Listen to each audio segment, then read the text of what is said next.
எல்லோருக்கும் வணக்கம். நாம் இன்னைக்கு பார்க்க போகிற கதை மனைவியின் மறுபிறப்பு சிறுகதை. ஜூன் 10 என்று நாள் கொடுத்திருந்தார்கள். வழக்கம் போல் வாரம் செக்கப் போவது போல் அன்றும் சென்றிருந்தாள் என் மனைவி. அன்று சனிக்கிழமை. இரவு டிக்கெட் புக் பண்ணப்பட்டிருந்தது. அலுவலகத்திலிருந்து சற்று முன்னதாகவே புறப்பட வேண்டும். இதே நாள் அடுத்த வாரம் நம் பாப்பா கையில் இருக்கும் என்று நினைத்து கொண்டே கிளம்பினேன். பெண் குழந்தையா இல்லை பையனா? ஸ்கேனில் தெரிந்து கொள்ள நாங்கள் முயற்சி செய்யவில்லை. 9 மாதம் உள்ளே இருப்பது என்னவென்று தெரியாமல் கிட்டத்தட்ட 270 நாட்கள் காத்திருப்பது ஏதோ ஒரு எதிர்பார்ப்பு கலந்த சுமைதான். என்ன பேர் வைக்க வேண்டும்? இன்று வரை நாங்கள் யோசிக்கவே இல்லை. முதலில் குழந்தை நன்றாக பிறந்தால் போதும், காத்திருக்கலாமே. பேருந்து புறப்பட தயாரான நேரத்தில் திருச்சியிலிருந்து அழைப்பு வந்தது.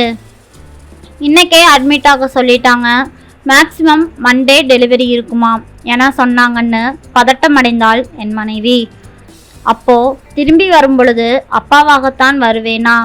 ஒரு புதுவித உணர்வு. முதலில் பிரசவம் நல்லபடியாக முடிய வேண்டும். சும்மாவா சொன்னார்கள் பிரசவம் ஒரு மறுஜென்மம் என்று? அதுவும் சுகப்பிரசவம் நடக்க வேண்டும் என பல கோயில்களில் நாங்கள் வேண்டுதல். பெரியவர்களின் ஆசீர்வாதம். எல்லாவற்றுக்கும் மேலாக கடைசி மாதம் வரை நடைபயிற்சி, பழங்கள், மருந்து வகைகள். கண்டிப்பாக சுகப்பிரசவமாகத்தான் வேண்டும், சந்தேகமே இல்லை. ஏதேதோ சிந்தனை. தூக்கம் வரவில்லை. சரியாக 6 மணிக்கு திருச்சி வந்தடைந்து ஆட்டோவுக்கு 30 ரூபாய் கொடுத்து மனைவி சொன்ன ஹாஸ்பிட்டலில் இருந்து மனைவி காத்திருக்கவும் வந்து ரீச் ஆகிவிட்டேன். ஏங்க, ஏதும் சாப்பிடக்கூடாதுன்னு சொல்லிட்டாங்களாமா. டாக்டர், ஜூஸாவது கொடுக்கலாமா? கொடுங்க, பட் வேற ஒன்றும் கொடுக்க வேண்டாம். சாத்துக்குடி தான் கிடைத்தது. சாப்பிட பிடிக்கவில்லை. இன்னும் சில மணி நேரத்தில் வாழ்க்கையின் முக்கியமான நிகழ்வுகளில் ஒன்று எங்களுக்கு நடக்கவிருக்கிறது. அது நல்லபடியாக நடக்க வேண்டும். மனதில் எதுவும் ஓடவில்லை. உட்கார்ந்து அவளின் கையை பிடிப்பதை தவிர வேறு எதுவுமில்லை. சரியாக 8:30 மணிக்கு ஊசியும் போட்டுவிட்டார்கள். நல்ல பெயின் வரும், கொஞ்சம் வெயிட் பண்ணுங்க என்று சொல்லிவிட்டு டாக்டர் போய்விட்டார். டாக்டருக்கு என்ன சொல்லிட்டாங்க, அகப்பட்டவன் நான் அல்லவா என மனைவி சொல்லவும் சிரித்து கொண்டே இரவு நேரத்தில் மிகவும் பொறுமையாக இருக்கிறாள். நல்ல தைரியசாலிதான். ஒரு பெண்ணின் மனதைரியத்துக்கு முன் எதுவும் இல்லை. காப்பதும் சக்தியே, அழிப்பதும் சக்திதான். நேரமாக ஆக சொந்தம் ஒவ்வொன்றாக வர ஆரம்பித்தார்கள். ஒவ்வொரு மணி நேரத்துக்கும் அவளின் அலறல் அதிகமாகவே கொண்டிருந்தது. பக்கத்தில் இருந்தவரிடம் பேனா வாங்கி வாரமலர் குறுக்கெழுத்து போட்டி நிரப்ப ஆரம்பித்தேன். ஒவ்வொரு மணி நேரமும் அலறல். 3 மணி வரை இந்த போராட்டம். சரியாக 3:10க்கு பெரிய டாக்டர் வந்தார். அதுவரை 8 மணி நேரம் கடந்திருந்தது. ஏங்க, பேஷண்ட் கூட யார் வந்திருக்காங்க? ஏதாவது விபரீதமா டாக்டர்?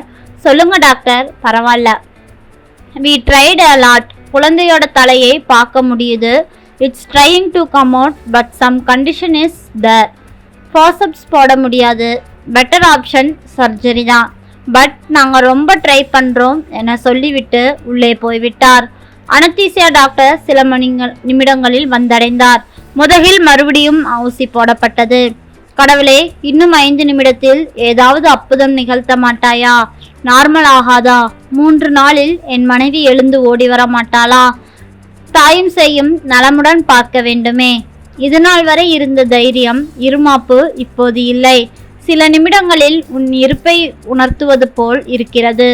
உன் தயவு இல்லாமல் எதுவும் இல்லை. என் பாவம் என்னோடு போகட்டுமே.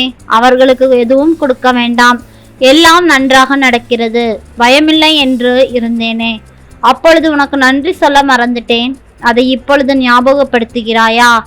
தலைகீழாக நின்று முயற்சி செய்தாலும் முடிவு எடுப்பது நீதான்.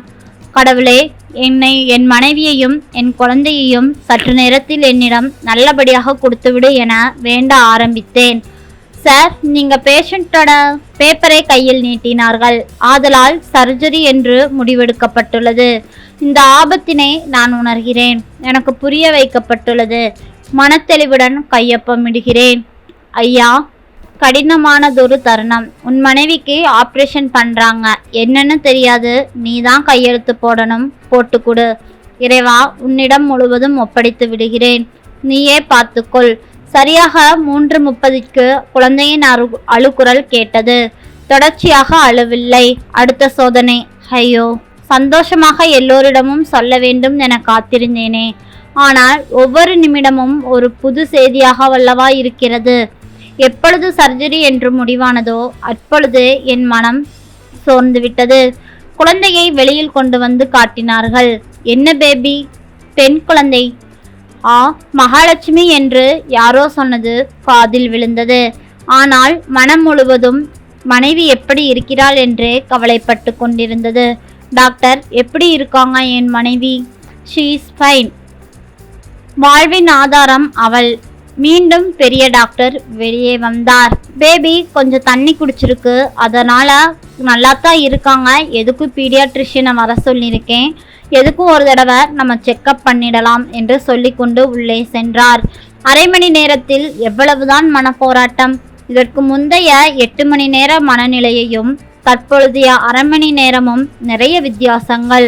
ஒரு மலை விளிம்பை சென்று எட்டி வந்தது போல் இருக்கிறது. அடுத்த 5 நிமிடங்களில் பீடியாட்ரிஷியன் உள்ளே சென்றார். அடுத்த 5 நிமிடத்தில் மீண்டும் வெளியே வந்தார். பேபியோட அப்பா. சொல்லுங்க doctor. Baby is having some breathing trouble. 2 நாள் ஐசியூல வச்சிருந்து பார்க்கணும், ஆக்சிஜன் கொடுக்கணும், அதர்வைஸ் இது நல்லா இருக்காங்க.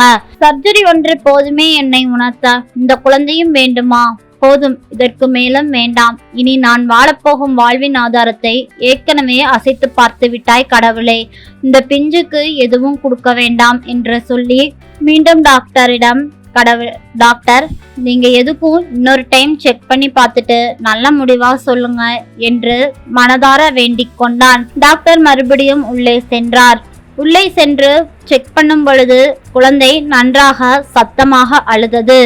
அப்பொழுதுதான் அவனுக்கு உடலிலிருந்து நாடி துடிப்புகள் அனைத்தும் அசைவற்று மீண்டும் உயிர் பிழைத்தது போல் அவனும் வந்தான். குழந்தையை கையில் கொடுத்தார்கள். அதன் கைகள் முழுவதும் ஊசி குத்தப்பட்டு செக் பண்ணினது தெரிந்திருந்தது. பிறந்த சில மணி நேரங்களில் இந்த பிஞ்சு இத்தனை கஷ்டம் அனுபவித்து விட்டதே.